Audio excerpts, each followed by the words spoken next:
Qu'est-ce que j'adore les patchs sur les jerseys de mes linebackers préférés. Un petit patch de capitaine, un patch de capitaine, un patch du Super Bowl, un magnifique patch pour l'anniversaire du Soldier Field à Chicago. Et, bah non, j'ai pas de patch sur mon Edgy Hawk. Bon, allez, je vais essayer d'y remédier. Bonjour à tous et bienvenue pour ce nouvel épisode de NFL Fashion TV. Aujourd'hui, on va parler des patchs sur les jerseys NFL. Let's go! No more anticipation. No. History in the making. With the first pick. Scheme like the 16, feeling brand new like you never seen. Welcome to the future. Let's go! Tout le monde n'est pas forcément fan des patchs sur un jersey NFL. Personnellement, j'adore ça. Ça donne une valeur ajoutée. Ça permet d'avoir une connexion toujours encore plus forte avec le joueur et la saison auquel il est utilisé, puisque les patchs mettent en valeur des événements particuliers, des anniversaires, ou effectivement directement de valoriser un joueur en particulier. La valeur ajoutée va déjà être esthétique, puisque forcément les Américains ont l'habitude de faire des patchs très esthétiques, très beaux. La valeur aussi va être forcément financière, puisque ça va permettre à votre jersey d'être plus cher et aussi forcément plus rare. Donc j'ai choisi pour upgrader avec un patch un de mes jerseys de ma collection, ce magnifique maillot Reebok de 2007 de Edgy Hawk. Edgy Hawk est un linebacker que j'ai toujours adoré. Étant fan de l'université de Ohio State, il en a été l'un des leaders en gagnant le titre national, en étant All-American, vraiment en ayant une carrière exceptionnelle pour les Buckeyes d'Ohio State. C'est un linebacker extrêmement complet qui pouvait jouer à ligne intérieure, inside, middle, outside, qui savait tout faire sur un terrain, qui était extrêmement polyvalent, donc typiquement le type de linebacker que j'apprécie tout particulièrement. Il a été drafté en 5e position du draft 2006, a été titulaire pendant de très nombreuses saisons pour les Packers. Forcément, alors on peut s'attendre en 5e position d'avoir un joueur qui a fait plein de Pro Bowl, des All Pro, etc. Ça n'a pas été son cas. Il a une carrière plus qu'honorable puisqu'il est le meilleur plaqueur de l'histoire des Packers. Ça a été un leader incontesté et incontestable. Des Packers, un fan favorite parce qu'il a vraiment aussi une personnalité très attachante. Pour ceux qui regardent les shows américains, je vous conseille de regarder sur YouTube le Pat McAfee Show, dans lequel Edgy Hawk est invité très régulièrement. Comme il est ami avec Aaron Rodgers, c'est lui qui a permis de ramener Rodgers dans ce show. Et voilà, c'est vraiment une personnalité, un mec qui a l'air vraiment au top. J'ai trouvé le patch idéal pour ce maillot de 2007.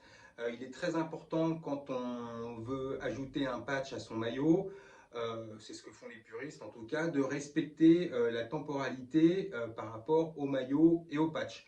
Je sais qu'il est de 2007, c'est la dernière année où la NFL sur le Shield avait toutes les étoiles. Elle est passée après en 2008 sur le Shield aux 8 étoiles qui correspondent aux 8 divisions. 2007 également, puisque c'est la dernière année que ce jog tag Reebok est apparu.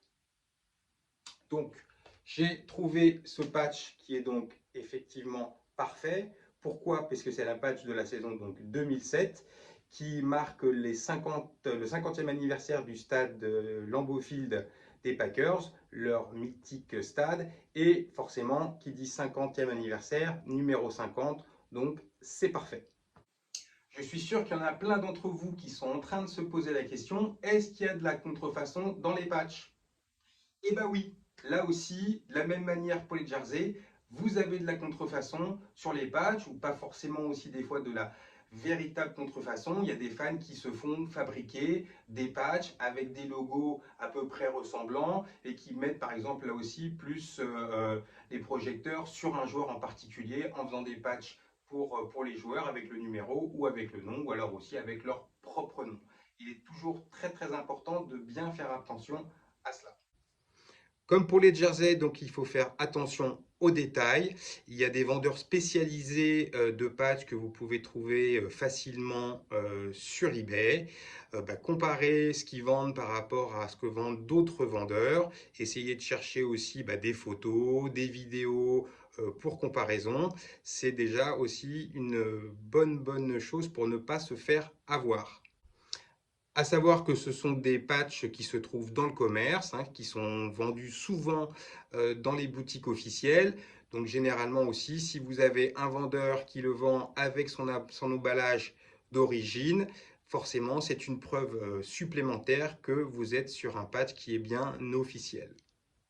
Élément très important aussi à en prendre en considération, c'est de décider où est-ce que l'on va placer le patch sur le jersey. Beaucoup de fans ne sont pas forcément très contents, notamment chez Mitchell & Ness, d'où le patch est placé. Il faut dire que forcément, quand on compare avec des photos du match, des joueurs, on s'aperçoit forcément, on le sait, que les maillots qu'on trouve dans le commerce n'ont pas forcément les mêmes coupes que les maillots utilisés en match. Donc forcément, si on le met au même endroit que le joueur, ça ne peut pas faire très joli.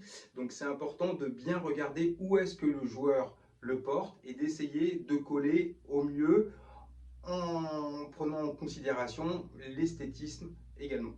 Lorsqu'on regarde des photos de Edgy Hawk, on voit qu'il avait vraiment une manière très particulière de préparer son maillot. Il avait complètement rentré à l'intérieur toute la partie du col. Le shield NFL était décousu et recousu après par les couturières des Packers plus bas. Le patch de cette année 2007, il le portait, a priori, selon les photos que j'ai vues, à cet endroit-là. Donc si moi, je le mets à cet endroit, ça sera forcément, à mon avis, pas très esthétique. Donc je vais quand même conserver l'esprit qu'il avait, mais en le décalant un petit peu, comme ceci.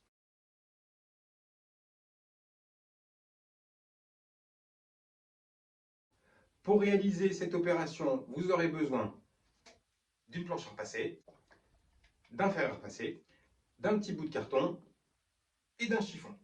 Certains patchs sont livrés avec un film protecteur, celui-là n'en a pas, donc je vais pouvoir directement l'appliquer. Bien entendu, vous avez deviné, c'est un patch autocollant, vous avez la possibilité de les faire aussi coudre par un professionnel. La qualité forcément ne peut être que très bien, mais c'est plus cher que de le thermocoller.